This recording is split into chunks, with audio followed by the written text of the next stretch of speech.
5, 4, 3, 2, 1.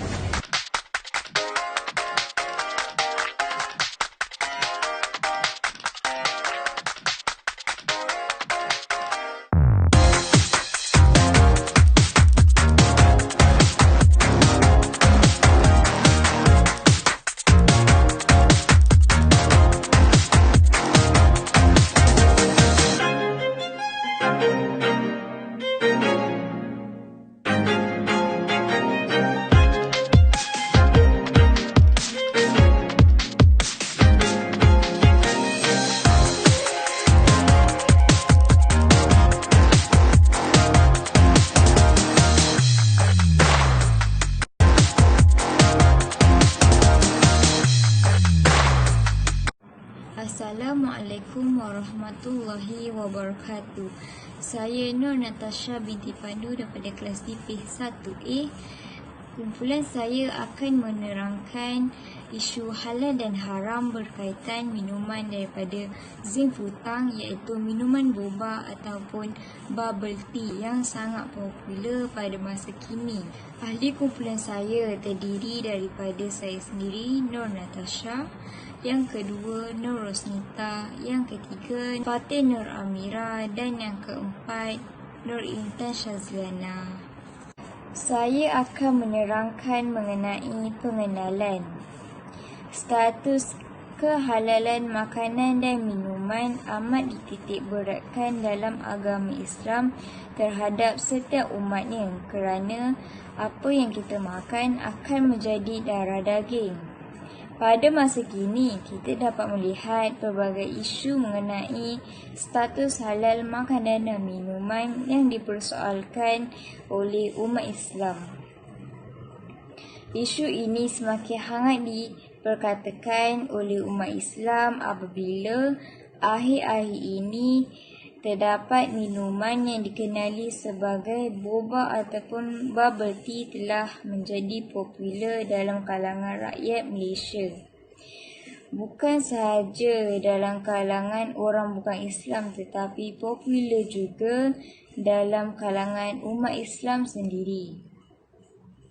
Sesetengah umat Islam berasa ragu-ragu dan mempersoalkan status halal minuman tersebut kerana terdapat sesetengah premis yang menjual minuman tersebut tidak memiliki sijil halal yang sah daripada pihak JAKIM. Sebagai contoh, kehalalan minuman daripada Zinfutang yang kini jenamanya sedang meningkat naik dalam kalangan rakyat di Malaysia telah menjadi isu pada tahun 2019. Status halal minuman daripada premis ini diragui kerana tidak memiliki sijil halal daripada pihak JAKIM, tetapi pihak Zinfutang telah mengeluarkan kenyataan bahawa minuman mereka telah disahkan halal oleh Majlis Ulama Indonesia. Kenyataan tersebut telah menyebabkan rakyat bertanya-tanya, adakah status halal yang diberikan oleh Indonesia disahkan halal juga oleh Malaysia? Pada tahun tersebut juga, pihak JAKIM telah mengeluarkan kenyataan balas bahawa pihak Zinfutang masih belum memiliki sijil pengesahan halal Malaysia. Rakyat Malaysia yang masih ragu dan ingin kepastian terhadap status halal dan sijil halal yang diberikan oleh MUI terhadap Zinfutang, anda boleh membuat semakan di laman web www.halal.gov.my bagi mengetahui premis makanan dan minuman mana yang mempunyai sijil pengesahan halal Malaysia dan logo-logo halal luar negara yang diiktiraf oleh JAKIM. Menerusi laman web itu, rakyat Malaysia terutamanya umat Islam boleh mengetahui sendiri adakah sijil halal yang diberikan oleh Majlis Ulama Indonesia kepada Zinfutang itu disahkan halal juga oleh pihak JAKIM.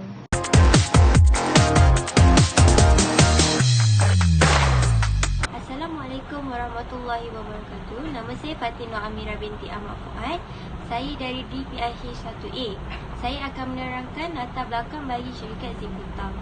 Syarikat Ziputang yang kini terkenal di Malaysia sebenarnya berasal dari Taiwan, dan sebelum mereka mempunyai cawangan di sini, mereka beroperasi selama 60 tahun di Taiwan.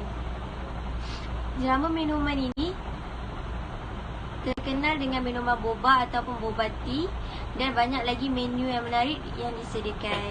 Jenama minuman Ziputang ini ingin mengembangkan lagi jenama mereka ke negara luar seperti negara-negara lain. Antara negara yang mereka pilih untuk membuka cawangan ialah negara Malaysia dan negara Indonesia. Ziputang HQ di Taiwan melantik Greg Chong Shinzi sebagai pengarah Ziputang di Malaysia. Ziputang di Malaysia ditubuhkan pada Jun 2019 dan cawangan pertama yang dibuka di Malaysia di SS15 Subang Jaya.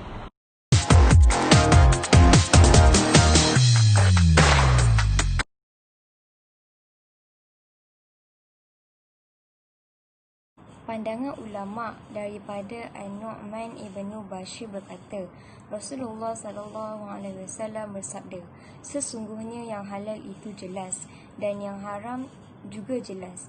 Bagaimana di antara keduanya terdapat perkara yang tidak jelas, iaitu syubhah, yang ramai orang tidak mengetahuinya.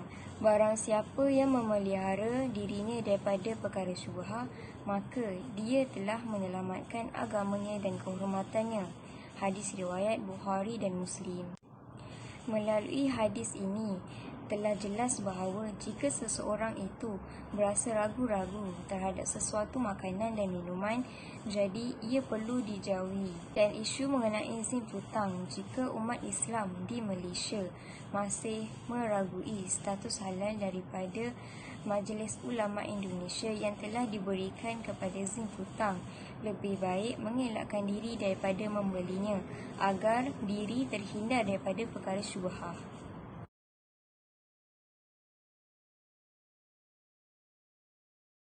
Syubhah berdasarkan cerita atau khabar angin menurut pandangan Imam Al-Ghazali.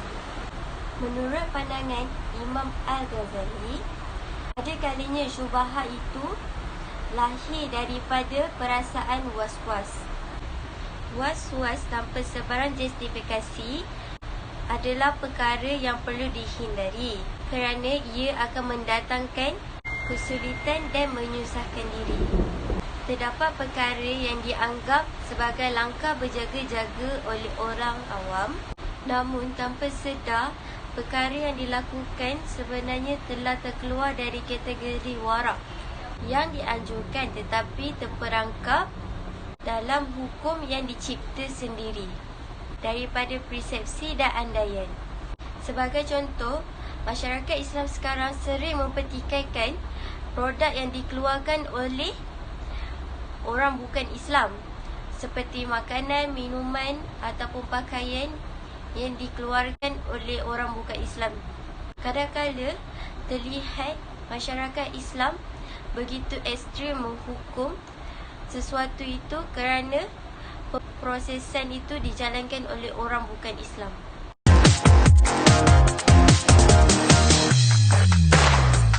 Assalamualaikum warahmatullahi wabarakatuh. Saya Nur Rusnita binti Rusli dari DPIH1A.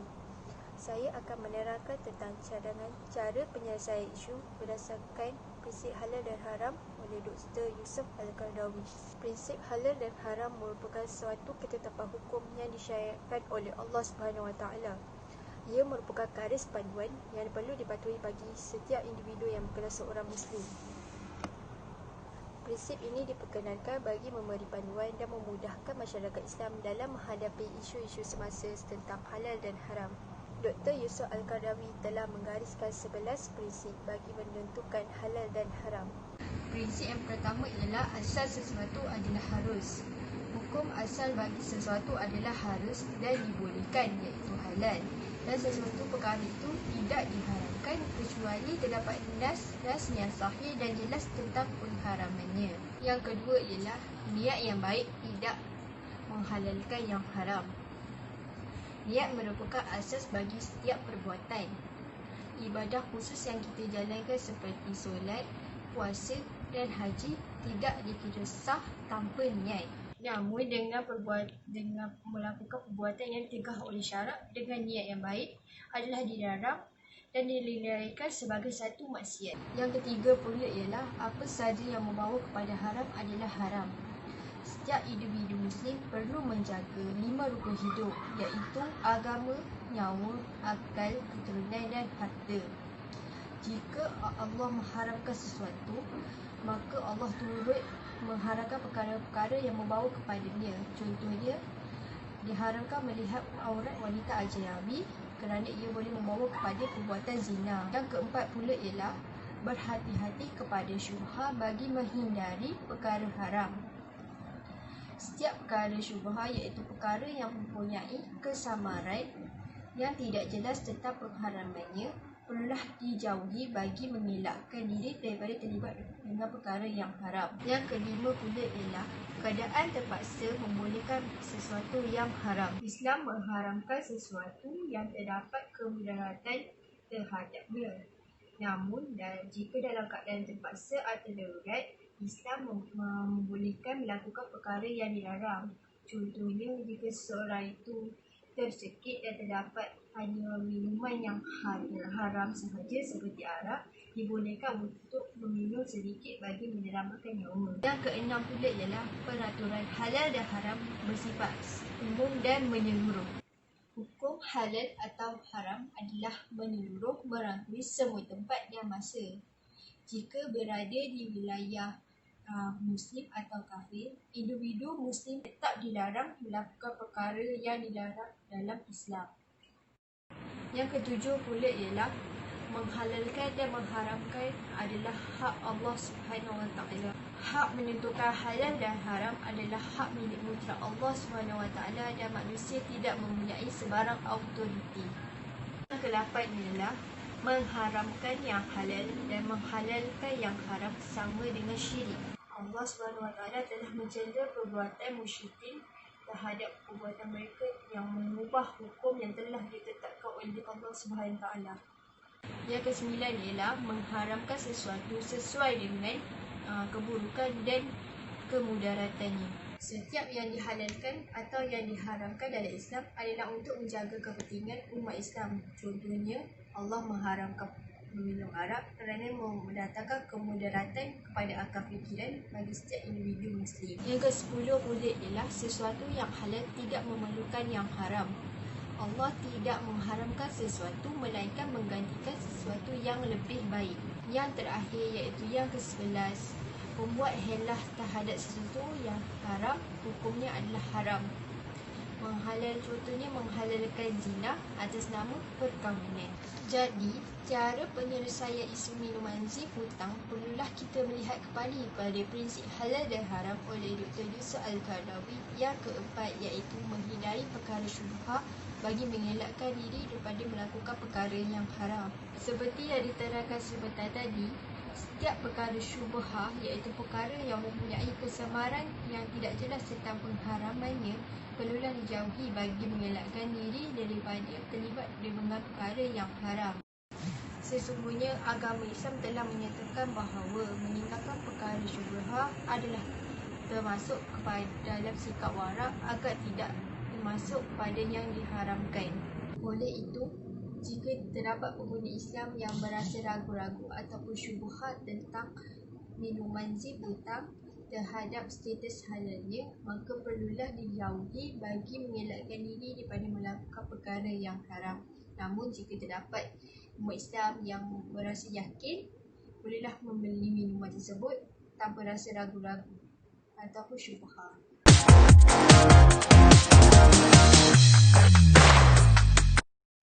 Bismillahirrahmanirrahim. Assalamualaikum warahmatullahi wabarakatuh. Nama saya Nur Intan Syazliana binti Muhammad Azri dari DP1A. Kesimpulannya, kita sebagai umat Islam diwajibkan untuk memakan makanan yang halal. Memakan makanan yang halal mempunyai banyak kebaikan. Contohnya, yang pertama, dapat terhindar dari sebarang penyakit yang berbahaya. Yang kedua, tidak dimukai oleh Allah. Yang ketiga, dapat menjaga tubuh badan. Contohnya ketika kita memakan makanan yang sihat, maka dari situlah kita dapat protein atau zat untuk menyihatkan badan. Sekiranya kita memakan makanan yang haram, kita akan dimurkai oleh Allah serta doa tidak diterima olehnya. Memakan makanan yang haram ianya boleh kecuali dalam ketika darurat dan hanya terdapat makanan yang haram sahaja pada masa itu. Sebagai umat Islam, memakan makanan yang halal adalah perkara yang diwajibkan oleh Allah Subhanahu Wa Taala. Kiranya kita sebagai umat Islam memakan makanan yang halal, ianya dapat mengelakkan daripada azab neraka, diterima amalan, doa dimakbulkan dan hatinya bersih. Sekiranya kita mengikuti perintah Allah Subhanahu Wa Taala, nescaya doa kita akan selalu diterima dan amalan juga. Sekian, terima kasih.